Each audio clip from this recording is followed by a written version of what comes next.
had some real highs during your playing career, some disappointments along the way. What lessons can you take from those to give to your players to use the frustration of Sunday the right way? I think we've got no choice. I think at a club like Rangers, you've got to take the rough with the smooth. I think what we're trying to create in the dressing room is a real humble squad. So if we experience a real big high, yeah, you can obviously enjoy that, but you want to get them refocused as quick as they can, because the next challenge comes thick and fast. And it's the same way after a disappointment. Yes, you know, you need to obviously heal in your own time, in your own different way. But the good thing about this game is you get a chance to change the whole mood and the whole feeling around the club. The players are aware of that. I think they've reacted really well since the disappointment of the weekend, and we're ready to go. Had 2 real positive sessions to prepare for this, and we've worked ever so hard since the middle of July for this opportunity, so it's important the players go and try and grasp that. Obviously there's a disappointment when you lose a final, but can you take a step back and say, in the bigger picture, you are closing that gap, you are still on that upward trajectory, which is obviously the ultimate goal? Yeah, look, we just need to get back on it. Obviously it wasn't our day at the weekend, but having analysed the performance and what the players gave me, I'm very proud of that. Thought our performance was very, very good. The players done everything we asked of them and more. And what we've got to do now is go and give ourselves the next opportunity to be successful. So domestically, there's obviously another cup to play for. We need to go and try and get back in another final. I'm here obviously to focus on tomorrow's game and this competition, and the players have been outstanding up until this point. We went to final in the last game to try and get it done there and then. Really tough game, but again the players stood up to the challenge and got a real positive result. And we would have always took this situation when the journey started against St Joseph's. So the players are doing everything they can to bring success back as quick as they can. We have to move on as quick as we can from the weekend and really focus on tomorrow's game. It was a difficult day for Alfredo, particularly on Sunday. How did he respond? He's been his normal self, very bubbly, very lively. He's trained well the last couple of days. He looks focused and ready for tomorrow's challenge, and I'm going to keep my answers as short as I can. Stephen, there's been a bit of debate around your embrace, the show of emotion from Ryan Jack at the end of the game, whether or not it's perhaps given Celtic a psychological edge. It's been a talking point in the last few days. Do you have any particular view on how that situation sort of... No, listen, I mean, people respond in different ways in that situation. I think a lot of players over the years, certainly when I played, got a lot of criticism for not showing emotion and showing that they care and they're passionate about the job and the club and the people they love. So I'm going to make no apology for my players' reaction. It was a big game. You know, it's some of my players' first experience on that stage, so we make no mistake for our reaction to show that we care for this club and that we were disappointed that we never got them the success on the day.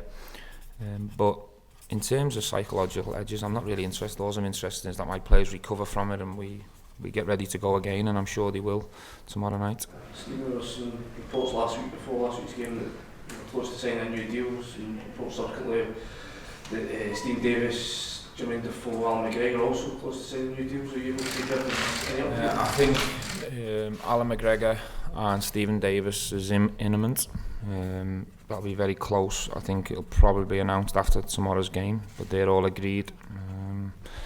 They're 2 players I want around, obviously for a year extension on top of this year. Jermaine's is obviously a bit different because he's obviously Bournemouth's player till the end of the season, but similar situation in the fact that we want him to stay around. So we'll obviously deal with that as and when we need to. In terms of myself, the club approached me, I'm not sure the exact day, but probably a week, 10 days ago, about a new deal, and it's pretty a simple decision as far as I'm concerned. I want to stay around, I'm happy here. I'm as hungry and determined to get the good days back here as I ever was, so talks have been pretty straightforward and positive. When it's signed and announced, you'll have to wait and see. I don't want any focus on myself or these players before tomorrow's game. Why so straightforward, Stephen, in terms of your own situation? Why are you so convinced? What is you buy into everything? Well, I think I'm very grateful for the opportunity in the first place to get a chance to manage and lead this football club. I've enjoyed my time here so far. I think we're going in the right direction. If you're happy, then why not? Is my motto. I believe in these players. I believe in the club, in the direction it's going, and on the evidence of what I've seen at the weekend, even though the day didn't go in our favour, there was enough evidence there for me that if we keep doing the right things and keep working hard for each other, our day will come. Yeah. And I want to be part of that. I put two together to save a bit of time if you would. In terms of Morelos, do you think there was too much weight of Morelos not scoring against Celtic in the build-up to that game, and then the second just on Young Boys themselves? How much more pressure does the defeat on Sunday add on the players ahead of the game tomorrow night? I think it's pretty normal in terms of Alfredo. You expect that at big clubs. If you haven't scored against a certain opposition, especially your rivals, there's going to be noise and people talking about it from the outside. What's important for me is what happens on the inside, and he continues to work hard and be the best he can be. I think Sunday aside, he's been phenomenal for this team in terms of goal numbers and what he's done, certainly in this competition, leading into your young boys question. I think knowing these players and being around them for the 18 months, the majority of them, normally after a setback they respond in the right way. I think they're a good, humble bunch who are desperate to take this club where it wants to be. Tomorrow's a fantastic opportunity to swing the whole mood of the football club. I'm told, but you'll have to check the facts, that I don't think a Rangers team's ever topped a 4-team group. And if you think about where it was at when we walked in the door, if we are to get the win tomorrow and top the group and go in Europe past Christmas, that's a big achievement for the group and also for the club for many obvious reasons. Stephen, in a game like just tomorrow, 15 years and then wrap. just add it all in, it'll kind of fit in. Steve, just in terms of sort of a game like tomorrow, where you know exactly what you need from the game, how important is it to make sure to pick the right personnel for the bench that can make the right impact in the game? And also, I think always it's important to pick the right bench. We've got a couple of injuries at the moment, which obviously affects your selection in the 11 and the bench. We tried to pick a real positive and bold bench for the weekend, to be brave, and we'll do the same for tomorrow's game, just in case we're in a situation where we are chasing a goal. You never know what can happen, but I'll always try and be as positive as I can in terms of my bench selection, because I want people to be able to come on and change the outcome of a game if I can. He won't be available for tomorrow. He's had a scan on a foot issue. We're still waiting for feedback, so it's gone off to certain people for expert feedback on it, but he'll certainly be missing in the short term. But I'll know for sure the exact extent of the injury probably by the end of the game tomorrow. Davis, have you got a length of time here for He won't be too far away, but he won't make tomorrow's game. Everyone else is fine. George Edmondson missed today's session with an illness, but we're hopeful he'll be available for tomorrow. John Jones, is he? He's not available for selection tomorrow, but he played 60 minutes in a reserve game yesterday, played well, came through it fine, so he's getting a lot closer. And how's the mood in the camp after Sunday's defeat? Yeah, not bad at all. It's fine. Everyone's looking forward to the game tomorrow. Did the players, have to come together? Obviously you've seen the scenes afterwards. The players were quite down. Did you have to come together this week and really, be resolute and continue ahead of a big game tomorrow?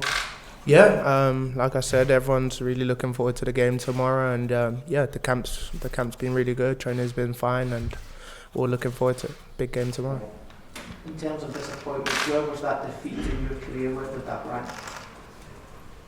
Top probably. I've never been in a final myself, so that was my first one, and it was interesting. Obviously not a nice way to lose, to your biggest rivals as well. But the games keep coming round, and we got another big one tomorrow, so we're looking forward to it. In some ways, is this the best game possible to bounce back from?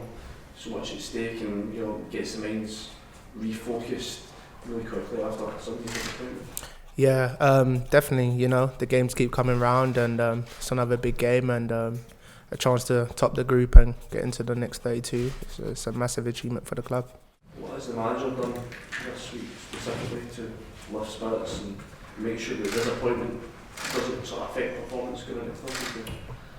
I'd say we had a bit more fun training session on a Tuesday and normal training today. So we're all looking forward to the game. It's another big game. What did the fun training session involve? I won't give you the ins and outs of it, but it was a bit more fun than usual. Do you think you maybe feel even more determined to get through and make the last 32 tomorrow night because of the disappointment of Sunday?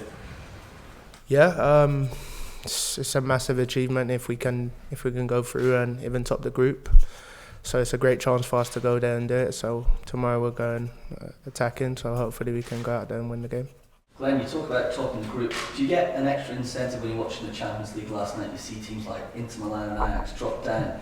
Of course, you could face them if you finish second. So does that give you extra incentive to want to finish top?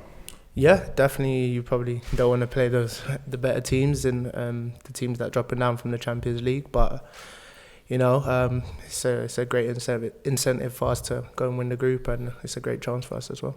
You want to top the group, but obviously so do Young Boys. They've got the same predicament. So do you expect them to come out and attack tomorrow night? A more open game, possibly?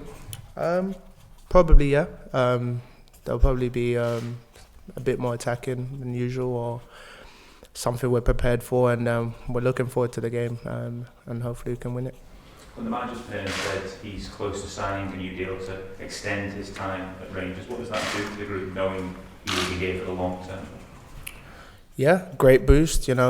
Since he's come in, he's been great for the club, and he's really helped push the club up, and he's achieving better things than what's probably been happened before. So, yeah, it's a great push for the club, and yeah, we're all happy for him. There was a newspaper report a couple of weeks ago crediting Juventus with an interest in you. When you see something like that, what's that like as a player, and also does that maybe show a bit of a mark of how far you've come over the past couple of years? I guess it's all rumours that come up in the newspapers all the time, so I don't really pay too much attention to that. I'm focused on Rangers and Finland, so that's my main focus.